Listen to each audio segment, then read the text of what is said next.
বইছে নদী, নদী।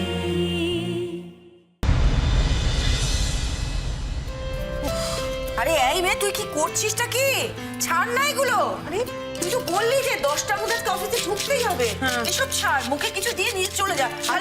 আচ্ছা কাম্মা, তুমি একা হাতে এত কিছু করবে কি করে বলো? তুমি একটু হাতে হাতে করে দিলে সুবিধা হবে, তো তাড়াতাড়ি হবে। সুবিধা হবে না? তুই দেখ না, এই তো দিদিভাইকে খাবারটা দেবো, ব্যাস। তারপরে আর কোনো তাড়া নেই আমার। আমি পিকলুকে পরে জল খাবার দেবো। বলছি যে আমি কি একটু হেল্প করে দেবো, মানে বাবা, শুনতে দিদিভাই কোন দিকে সূর্য উঠেছে দেখো। পিকলু বাবা আমাকে হেল্প করবে, কোনো দরকার নেই আমার। তারপরে একটা কাজ করতে গিয়ে 3টে অকাজ করে বসবে।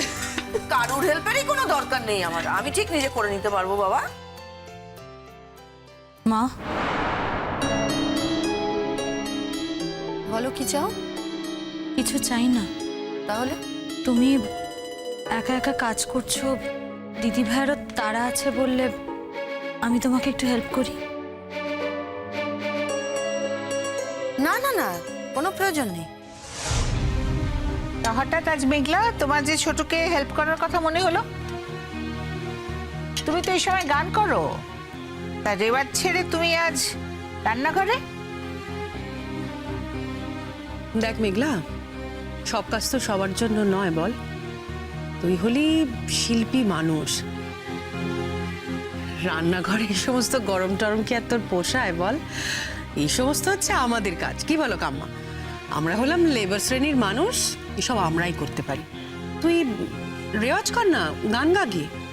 দিদি ভাই, গান গাওয়ার সাথে তো রান্নাঘরে আসার কোনো বিরোধ নেই। আমি যেদিন গান গাই সেদিন রান্নাঘরে আসি না। আজ যখন গাইছি না, তখন রান্নাঘরে কেন আসবো না? না মেঘলা, আমাকে আর এই দয়াটুকু করিস না। আমি সব সহ্য করতে পারি, জানিস তো, কিন্তু কারোর অনুগ্রহ সহ্য করতে পারি না। নাও দিদিভাই। আমি তোমাকে অনুগ্রহ করার কে মা?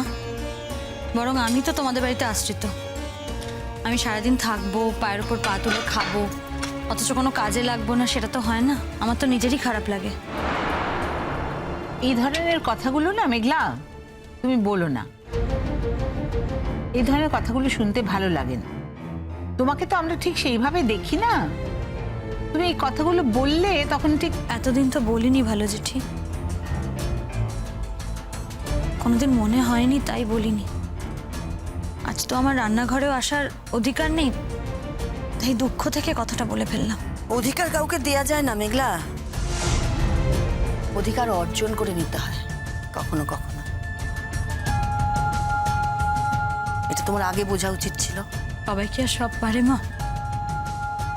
আমিও পারি না।